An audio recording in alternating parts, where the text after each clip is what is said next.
Dating DENR Secretary Lito Atienza at dating Ilocos Sur Governor Chavit Singson lang ang mga politikong sumasalubong kay Pacman. Nadagdag kanina si Presidential Candidate Manny Villar na kapartido ni Manny sa Nationalista Party. Kandidato si Manny sa pagkakongresista ng Sarangani Province. Bago pa ako lumaban kay Clote is handa na yung nakaready na yung pag-start namin ng pangampanya at sa 26 pa naman yung starting ng campaign. So may ilang araw pa ako na makasama yung mga anak ko at makapiling silang lahat, yung pamilya ko. Mula sa airport, malapiestang sinalubong ang pambansang kamao sa New World Hotel. Dito sila nag-agahan ng mga pagkaing ni-request pa raw ni Manny gaya ng tinolang manok. Sandali silang nag-usap ni Senator Villar tungkol sa pagsama ni Manny sa kanyang kampanya. Ano naman kaya ang sagot ni Manny sa patutsada ni dating Pangulong Estrada na natatalo naman daw ang mga kandidatong ine-endorso niya? Fernando po tsaka JMA, inendorso ko si JMA, natalo niya si Fernando po. Hindi natin kailangan na ganun. Kailangan natin na ipaliwanag sa tao, ipaliwanag natin kung sinong karapat-dapat.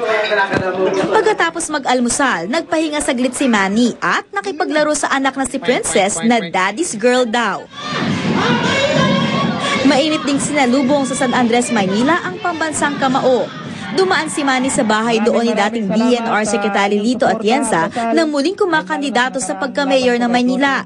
Paliwanag ni Manny, dati kasi ay Manila City Hall o sa DENR siya dumadaan pag bumabalik siya sa bansa. Pero dahil walang tanggapan ngayon si Atienza, kaya sa bahay siya nito bumisita. Lay Alves, Nakatutok, 24 Oras. Mga kapuso, seryoso na raw pong pinag-iisipan ni Manny Pacquiao ang pagre-retiro sa boxing. Dahil na rin yan sa hiling na mismong nanay niya na si Aling Junisha. Sinabi niya yan habang nasa biyahe siya sa eroplano. Habang pabalik dito sa Pilipinas, ang tumutok doon ay si Lala Roque. Sa aming pagsama sa Team Pacquiao sa eroplano pauwi ng Pilipinas mula Los Angeles, California. Kapansin-pansing relax lang si Manny. Katabi niya sa eroplano ang asawang si Jinky na nasa business class. Pag-upo ni Manny, agad siyang nagbasa ng dyaryo. Tumambad sa kanyang headline sa sports page kung saan nakalagay ang mababang pay-per-view sale sa katatapos lang na laban nila ng Aprikanong si Joshua Clottey. Nung laban daw kasi nila ni Oscar De La Hoya, umabot ito ng 1.2 million hits. Sa eksklusibong panayam ng GMA News, paliwanag ni Manny, hindi raw pwedeng ikumpara ang laban nila ni Clottey kay De La Hoya. Kumpara pa nga raw sa ibang mga laban, malaki na rin ang kanilang nakamit sa Pacquiao-Clottey fight. Yung iba nga 300, 250 lang eh. Ako muntik na, kulang-kulang 1 milyon. De La Hoya naman yun eh, may pangalan eh. Ayon pa sa chief advisor ni Pacman na si Michael Cons, nakamit din nila ang target nilang hit sa Pacquiao-Clottey fight. As long as we hit over 600,000 pay-per-view buys, it's a success, and Manny will generate extra income. Napag-usapan din ang politika. Ayon kay Pacquiao, magiging abala siya sa kampanya at pag-iendorso sa Nationalista Presidential Bet, Manny Villar, at maging ang vice-presidenteng si Loren Legarda. Susuportahan din daw niya ang ama-amahan at dating DENR Secretary Lito Atienza. Pero nang aking tanungin ang disqualification case na kanyang inihain sa kanyang kalaban na si Roy Chong Bian sa pagkakongresista ng Sarangani, tila di ko mamibig ng pambansang kamao. Giit niya, hindi pabor sa kanyang kandidatura ang pagkakapanalo niya sa boxing. Hindi ko ikinukunik yung boxing sa politika. Iba yun eh. Kumbaga sa ang boxing is nagbibigay ng karangalan sa ating lahat. Seryoso rin daw siya sa pag-iisip na magretiro na. Malaki raw bahagi sa kanyang desisyon ang inang si Manang Junisha. Pero magretiro man sa pag-akyat sa ring, hindi raw siya mawawala sa larangan ng boxing. Yung mama ko, makaawa daw siya.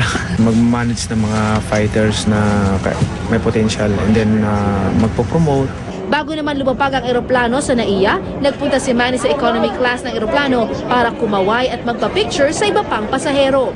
Maging ang mga staff ng PAL, nagpa-picture din. Lala Roque, Nakatutok, 24 Oras. Hindi raw apektado ang relasyon ng Pangulo at ni Manny Pacquiao kahit pa hindi sila pareho ng sinusuportahang kandidato sa pagkapangulo.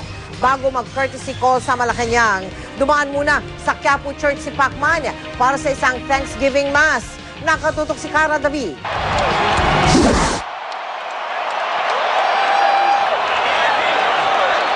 Sa tuwing lalaban si Manny Pacquiao, ito ang una niyang ginagawa, ang taimtim na magdasal. Manny in his ritual going to his corner, praying.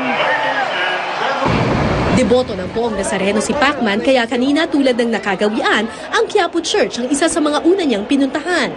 Isang misa ng pasasalamat ang idinaos para sa pambansang kamao. Ang iba sa atin, kampiyon. Nagpasalamat ang mga pari ng Quiapo Church kay Pacquiao sa inspirasyong binibigay nito sa mga Pilipino at sa patuloy niyang pagiging deboto ng Poong Nazareno. Ani Pacquiao, lahat ng laban niya ay alay sa Panginoon at alay sa bayan. Sa kanyang talumpati, nakiusap rin si Pacquiao na huwag na sanang bahira ng politika ang boxing. Batid ng lahat na may pinapanigan raw siyang presidential candidate at maging siya ay tumatakbo sa eleksyon. Pero iba raw ang Manny Pacquiao sa boxing at iba ang sa politika. Ang hinihiling ko sa lahat, itong boxing ay hindi po kaugnay ang politika dito. Iba po ang boxing. Ang boxing po ay siyang nagbibigay ng karangalan ng ating bansa at karangalan nating mga Pilipino. Ito rin ang issue ng mag-courtesy call si Pacquiao sa Malacanang pagkatapos ng misa. Kahit magkaiba raw sila ng sinusuportahang presidential candidate ni Pangulong Arroyo, hindi raw nito naaapektuhan ang kanilang relasyon. Agaw eksena naman sa courtesy call ni Pacquiao ang apo ni Pangulong Arroyo na si Diggy Boy.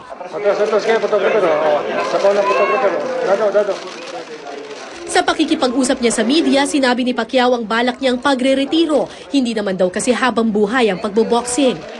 Yung mama ko kasi noon pa nakiusap eh.